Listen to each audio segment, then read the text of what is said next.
ठीक आहे.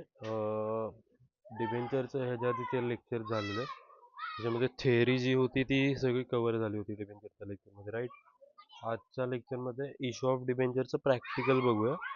देन मग रिडम्शनसाठीचं जे काही थिअरी आहे ते, आणि मग रिडम्शनचे क्वेश्चन. बॅकग्राऊंडमध्ये जर काही आवाज येत असेल तर प्लीज त्याला थोडं इग्नोर करा.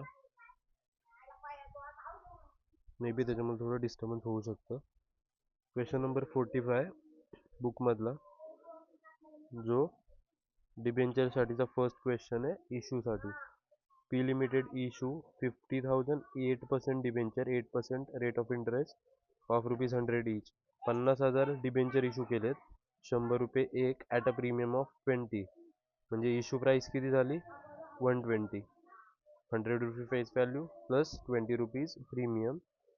ॲप्लिकेशनसाठी ₹30, अलॉटमेंटसाठी ₹40, इन्क्लुडिंग प्रीमियम म्हणजे ₹20चा प्रीमियम हे 40मध्ये आहे. म्हणजे फेस व्हॅल्यू ₹20 आणि प्रीमियम ₹20 असं कॉल येतो. And ₹50 on first and final call. Total किती झाले? 30, 40, 70. 70 प्लस 50 120 झाली इश्यू प्राईस. 3च कॉल आहेत. ओके. ॲप्लिकेशन वर receive for all the debenture along with application money and allotment was made. Call money was also received on due date. Pass necessary journal entries to record issue of debenture. What will the entries if entire amount is received on application? So हा question मी नाही करवणार आहे. एकदम बेसिकचा question आहे. जसं issue of शेअर्समध्ये आपण काय करायचो? Application account debited to equity share application account. Same entry होते इथं पण. सॉरी, मी फर्स्ट एंट्री थोडी चुकीची बोललो होतो. Bank account debited to equity share application account लिहायचो. फक्त इथं वर्ड काय आला? डिबेंचर आला. इश्यूच्या एंट्र्या पूर्ण सेम आहेत, काही डिफरन्स नाही आहे, ॲज इट इज एंट्रीज आहेत. फक्त एक चेंज होतं की इथं जे इक्विटी शेअर लिहायचो ना आपण, त्या इक्विटी शेअरच्या जागी फक्त काय आलं? डिबेंचर आलं. बाकी सगळं सेम आहे. त्यामुळे मी हा क्वेश्चन नाही करवत आहे. जे काही वेगळे क्वेश्चन असतील ज्याच्यामध्ये थोडंफार चेंजेस आहेत ते क्वेश्चन मी करून घेईन. सो आता यांनी सेकंडमध्ये काय सांगितलं? What will be the entries if the entire amount is receive on application. म्हणजे पूर्णच्या पूर्ण अमाऊंट जर ॲप्लिकेशनच्या टायमाला रिसीव्ह झाली असती तर एंट्री काय झाली असती? तर ही एंट्री मी सांगतो आता. एक मिनटं. ठीक आहे, इथंच दाखवू का? Bank account debited to debenture application account किंवा debenture application and allotment account. Amount कशी आली असती ते सांगतो. टोटल 50,000 शेअर इश्यू केलेत. एक शेअर इश्यू केला ₹120ला. सगळे इथं टाकले असते. सो ही आली असती आपली 60 लाख. ट्रान्सफर केलं असतं debenture application account, application and allotment to debenture capital to security premium. ह्याच्या अमाऊंट कशा आल्या असत्या? फर्स्ट ऑफ ऑल ही जी अमाऊंट आहे ती इथं आली, आणि याचं बायफर्केशन कसं आहे? 50,000 share into 100 face value. S पीमध्ये प्रीमियमची value 50,000 shares into ₹20 premium, 10,50,000. Okay. ह्या एंट्र्या परत एकदा सांगतो तरी वरच्यावर. 50,000 शेअर मी इश्यू केलेले, ₹30 प्रीमियम होतं. ओके. हे झाले 15 लाख. ह्यावाला अमाऊंटला फक्त इथं ॲडजस्ट केल्याची एंट्री आहे ॲप्लिकेशनला. डिबेंचर अलॉटमेंट ह्याची अमाऊंट कशी आली? अलॉटमेंट होता ₹40चा. So 50,000 share into ₹40 2020. 50,000 shares into ₹20 काय होतं? Face value. 50,000 share into ₹20 premium. Okay. Bank account debited to debenture allotment account. Amount receive झाल्याची एंट्री येईल. कसलं? अलॉटमेंट मनी रिसीव्ह झाल्याची. First call due, first call receive. 50,000 share होते. Final call होता ₹50चा, first and फायनलचा. सेम अमाऊंट भेटलं. Call cinereous काही नाही आहे. एकदम सिम्पल क्वेश्चन होता. त्याच्यामध्ये फक्त ही जरा नवीन वाटलं असेल, बट हे पण मला वाटतं ह्याच्या आधी केलं असेल कधी ना कधी. Accounting for issue of debenture in special cases. Special केसेसमध्ये काय आहे मी सांगून ठेवतो. स्पेशल केसेसमध्ये जी पहिली गोष्ट आहे ती अशी आहे की आपल्याला माहिती असतं आधीपासून की आपण जे डिबेंचर इश्यू केलेत ना, ते डिबेंचर इश्यू केलेत ते आपण रिडीम कधी करणार आहेत. ही जी स्पेशल केस आहे, स्पेशल केसमधली पहिली केस काय बोलते की आपण ज्यावेळी डिबेंचर इश्यू केलेत, आपल्याला माहितीच आपण डिबेंचर कधी इश्यू करणार आणि मोस्ट ऑफ केसेसमध्ये हे माहिती असतं. बिकॉज डिबेंचर आपण पहिली गोष्ट म्हणजे फिक्स पिरियडसाठी इश्यू करतो, 5 वर्ष 10 वर्ष.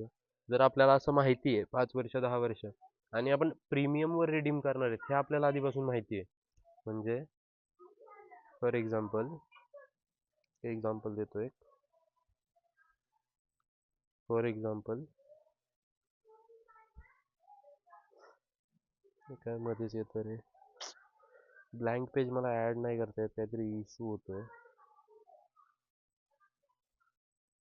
ब्लँक पेज ऍड का होत नाही काही.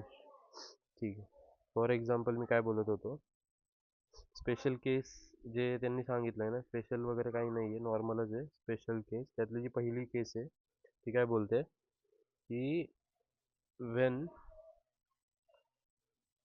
We know that debenture are redeem at premium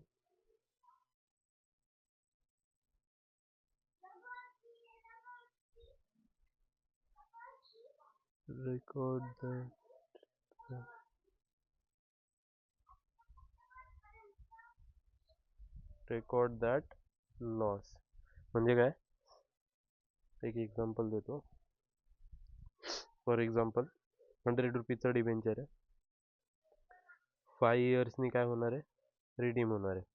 समजा ही तरी मी काय केलंय, हे केलाय, इश्यू केलाय अँड इथे तो रिडीम होणार आहे 5 इयर्सने.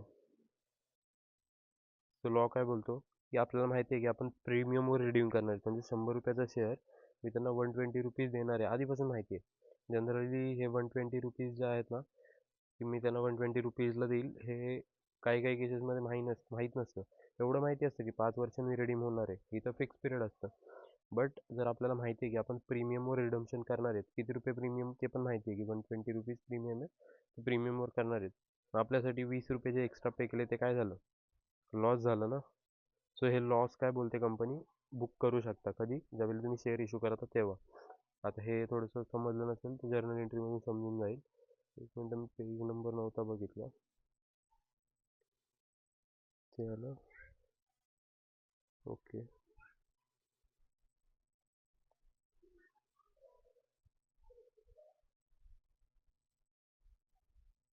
काय होतं याला मध्ये मध्ये काही समजत नाही, झटके येत आहेत.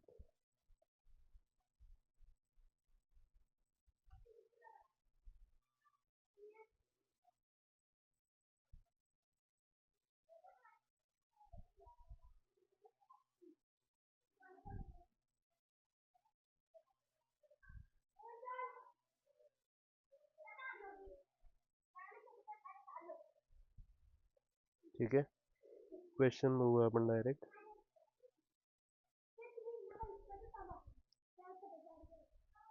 हे एंट्रीज वगैरे क्वेश्चनमधून समजून जातील.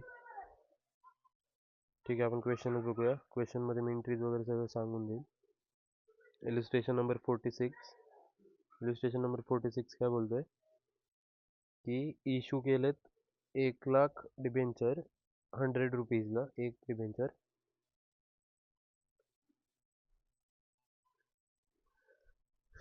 एक मिनिट.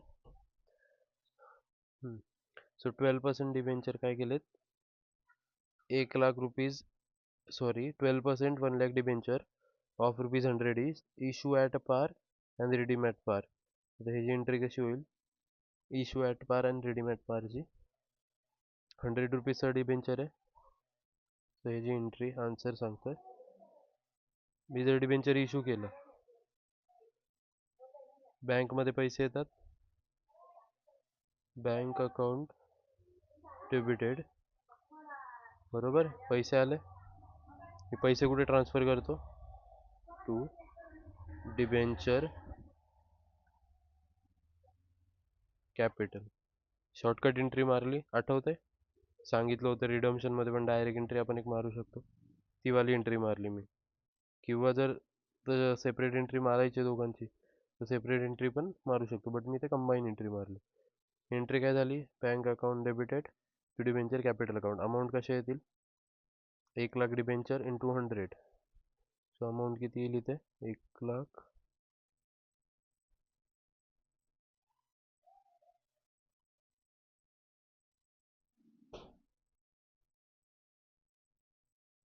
आणि इथे पण खाली सेम अमाऊंट. किती अमाऊंट येईल?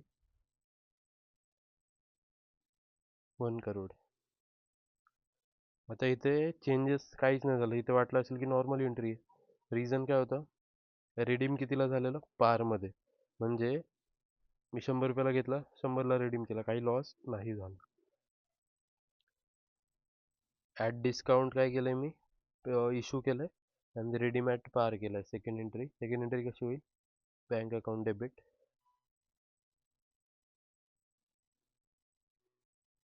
राईट.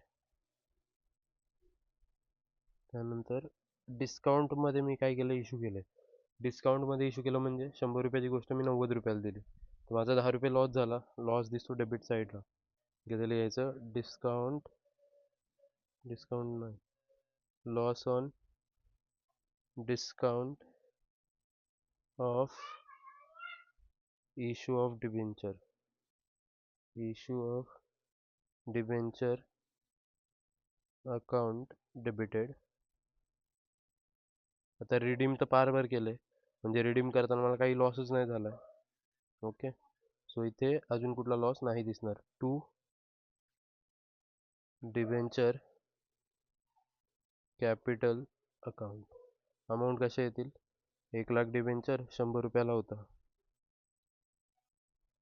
100 रुपयाला होता म्हणजे एक एवढी अमाऊंट झाली. ते डॉट डॉट म्हणजे एक झिरो आहे. इथे किती अमाऊंट येईल? 90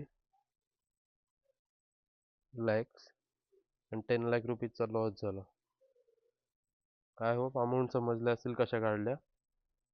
1,00,000 शेअर्स होते, 10% डिस्काउंटला इश्यू केला म्हणजे 90 रुपयाला इश्यू केला, म्हणजे बँकमध्ये माझ्या तेवढे पैसे आले. 1,00,000 शेअर्स 10 रुपयाला इश्यू केला, म्हणजे 10 रुपयाला इश्यू नाही केला, 10 रुपये डिस्काउंटमध्ये इश्यू केला, म्हणजे 10 रुपये माझा लॉस झाला, म्हणून तेवढा लॉस ऑफ ह्याच्यामध्ये मी टाकून दिलं. त्यानंतर at 10% premium and redeemable at पार, म्हणजे डिबेंचर जे आहेत ते इश्यू केले 10% प्रीमियमवर. तर प्रीमियमची एंट्री कशी होते? थर्डवाली. फर्स्ट ऑफ ऑल तर बँकमध्ये पैसे येतील, bank account debited. To debenture capital account to security premium account. Share premium नाही, सिक्युरिटी प्रीमियम अकाउंट. कशा जातील अमाऊंट? वरती किती येणार? वरचं नंतर टाकू, आधी खालचं टाकू. 1,00,000 शेअर्स इंटू 100 रुपीज. 1,00,000 शेअर. आता मी अमाऊंट नाही टाकले, कॅल्क्युलेशन टाकले. कॅल्क्युलेशन प्लीज करून घ्या तेवढं. आणि इथे किती येईल? 1,00,000 शेअर्स इश्यू केला 110 रुपयाला. आता आतापर्यंत सगळ्या एंट्री नॉर्मल वाटल्या असतील, बिकॉज या तिन्हीच्या तिन्ही एंट्र्या ना इश्यू ऑफ शेअर्समध्ये आहेत. फक्त ज्यावेळी प्रीमियमवर रिडम्शन होतं ना, त्यावेळी थोडीशी ॲडजस्टमेंट करावी लागते, बिकॉज ती थोडी वेगळी केस असते. आता फोर्थवाली केस काय? फोर्थवाली केस आहे 10% प्रीमियमवर इश्यू केला आहे, आणि रिडीम पण 10% रिडीम 5% प्रीमियमवर केलं आहे. तर हे जी एंट्री थोडी वेगळी होईल. कसं? फर्स्ट ऑफ ऑल बँकमध्ये आले पैसे, बँक अकाउंट डेबिटेड. कितीला इश्यू केला? 10% प्रीमियमला, म्हणजे बँकमध्ये पैसे किती येतील? 1,00,000 शेअर्स इंटू 10% प्रीमियम, म्हणजे 100 प्लस 10%, 110. हे आलं डेबिटला. To debenture capital to security premium. किती जातील इथे अमाऊंट? 1,00,000 शेअर्स इंटू 100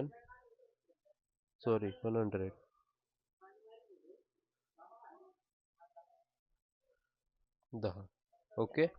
आता दुसरी गोष्ट, मी रिडीम कितीला केलंय?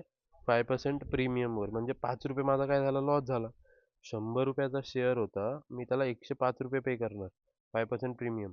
5 रुपये मी एक्स्ट्रा पे करणार, हा माझा काय? लॉस. तो लॉ काय बोलतो? जर असा कुठला फ्युचरचा लॉस आहे जो आपल्याला आत्ताच माहिती आहे, तर आपण त्याच्यासाठी काय करू शकतो, एंट्री देऊ शकतो बुकमध्ये आपल्या. तर इथे मी काय लिहिणार, loss on issue of debenture. एक मिनिट मी जस्ट चेक करतो. Loss on issue of debenture, right. Loss on issue of debenture.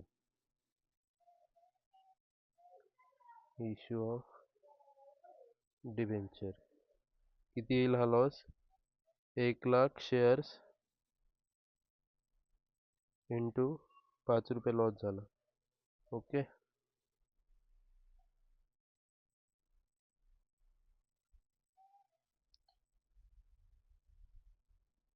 काहीतरी एंट्री चुकीची झाली का आपली?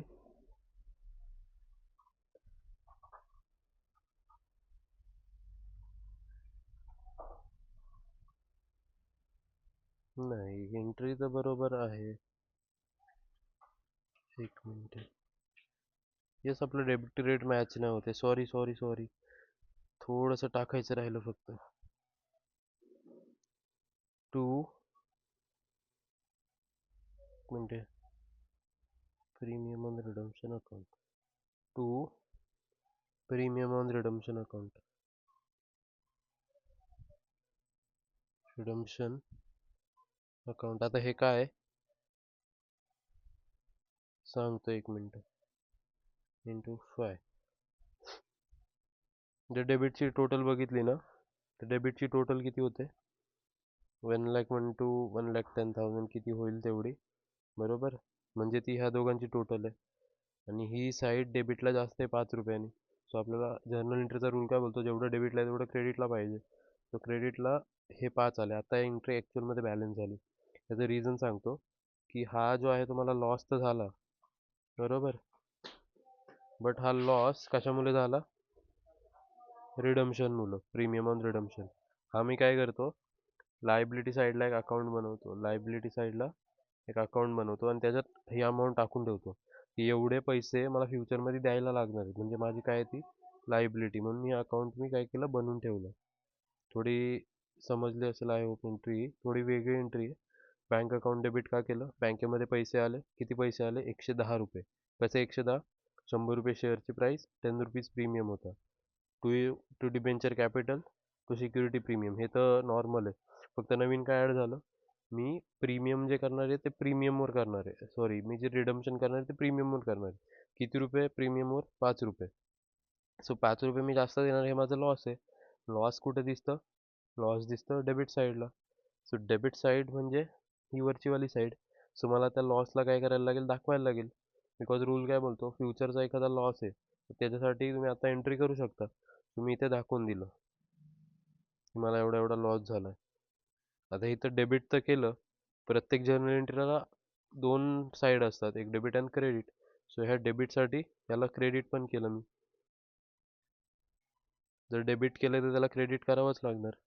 To premium on redemption account. मी काय केलं, हे दाखवलं की मला फ्युचरमध्ये जे पे करायचं आहे ते माझी लायबिलिटी आहे आणि मी त्याच्यासाठी आता अकाउंट बनवून ठेवलं आहे. ते पैसे मी आत्ता साईडला करून ठेवले आहेत असं.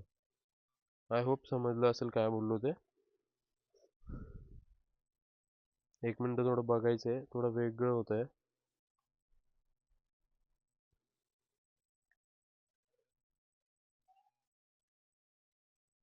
फिफ्थ वालं 5%, sorry, issue at par and redeem at 5% premium.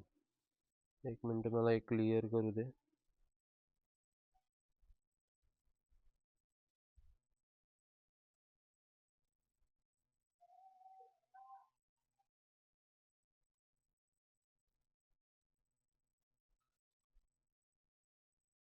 Okay, fifth वाली एंट्री बघूया आता. Issue at par and redeem at premium. कशी एंट्री होईल? इशू केल्यामुळे बँकमध्ये पैसे देणार, बँक अकाउंट झालं डेबिट. ओके, कितीने बँक अकाउंट डेबिट होईल? 1,00,000 शेअर, 100 रुपये, इशू ॲट पार आहे. सो 1,00,000 शेअर्स होते. 100 रुपीजला इशू केलं, एवढे बँकमध्ये पैसे आले. बट रिडीम ॲट प्रीमियम केलं आहे. पहिले हे एंट्रीला कंप्लीट करू. To debenture capital account. किती येईल debenture capital? 1,00,000 share. Face value किती आहे शेअरची? 100. आता अजून एक गोष्ट आहे, रिडीम ॲट प्रीमियम आहे 5%, म्हणजे 5 रुपये माझा काय झाला, परत लॉस झाला ना इथं. मी त्याला काय करेल तर दाखवेल, issue loss on issue of debenture account debited. मला मी दाखवतो इथे की मला लॉस झाला आहे, मी जे इशू केलं. किती रुपये लॉस झाला? टोटल 1,00,000 शेअर्स इंटू मला 5 रुपयांनी एका शेअरवर लॉस झाला. आता मी याला डेबिट तर केलं, बट मला क्रेडिट पण करावं लागेल, बिकॉज हा लॉस डेबिटला तर दिसतोय ना, मला क्रेडिटला पण दाखवायला लागेल. किंवा असं बोलू शकतो की हे माझं जे लॉस झालं ते मी फ्युचरसाठी झालंय ना, आत्तासाठी झालंय का नाही. सो मी त्याच्यासाठी काय करतो, एक सेपरेट अकाउंट बनवतो, to loss on redemption of debenture, loss on redemption of debenture. त्याच्यामध्ये काय करतो मी, जेवढं लॉस आहे तेवढं टाकून ठेवतो इंटू 5. समजली ही वाली एंट्री? आता अमाऊंट नाही लिहिलेत मी, वर्किंग लिहिले, हे जे अमाऊंट मध्ये ट्रान्सफर करून लिहायचं आहे ज्यावेळी क्वेश्चन सॉल्व्ह होईल तेव्हा. 6 वाली entry, issue at 10% discount, redeem at 5% premium. कशी एंट्री होईल? फर्स्ट ऑफ ऑल आहे ते बँक अकाउंट डेबिट, बँकेमध्ये पैसे येतील. किती पैसे येतील? 10% डिस्काउंटवर इशू केलं म्हणजे 100 रुपीजचा शेअर, 90 रुपीज येतील बँकमध्ये. 1,00,000 शेअर्स इंटू 90, 90ला इशू केला म्हणजे काय झाला माझा, 5 रुपये, सॉरी 10 रुपये लॉस होईल. म्हणजे loss on issue of debenture account debit. किती लॉस झाला? 1,00,000 इंटू 15. 15 कसे आले? 10 रुपये इथं लॉस झाला, 100चा शेअर मी 90 रुपयाला दिला म्हणजे 10 रुपये हा लॉस, आणि 5 रुपये हा वाला लॉस. मी रिडीम करणारे 5% प्रीमियमवर, तर ते 5 रुपये माझ्यासाठी काय आहेत, लॉसच आहेत ना. त्यामुळे मी एकत्र दाखवून दिलं दोघांना. दोघांना सेपरेट दाखवा, सेपरेट अकाउंटमध्ये काय अर्थ नाही. त्यामुळे मी दोघांना अमाऊंटला प्लस केलं, शेअर तसे पण तेवढेच आहेत. ओके. त्यानंतर to debenture capital account, to premium payable on redemption, to premium, एक मिनिट मला चेक करू दे पहिले पैसे. Yes, premium on redemption of debenture. इथे मी चुकून लॉस लिहिलं होतं, ते लॉस नाही, इथे प्रीमियम आहे. Premium, to premium on redemption of debenture. I hope entry clear असेल. इथे अमाऊंट कशी जाईल? 15 नाही जाणार, इथे 5च जाईल.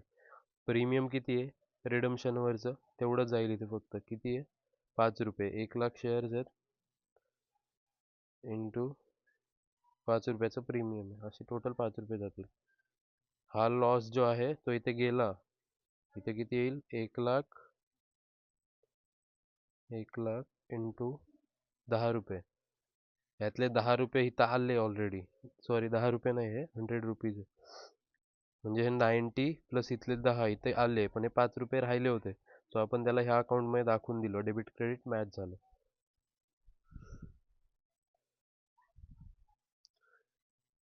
ठीक आहे, एकदम इझी पण नव्हता, थोडं समजायला लागेल, थोडी प्रॅक्टिस पाहिजे, होऊन जाईल.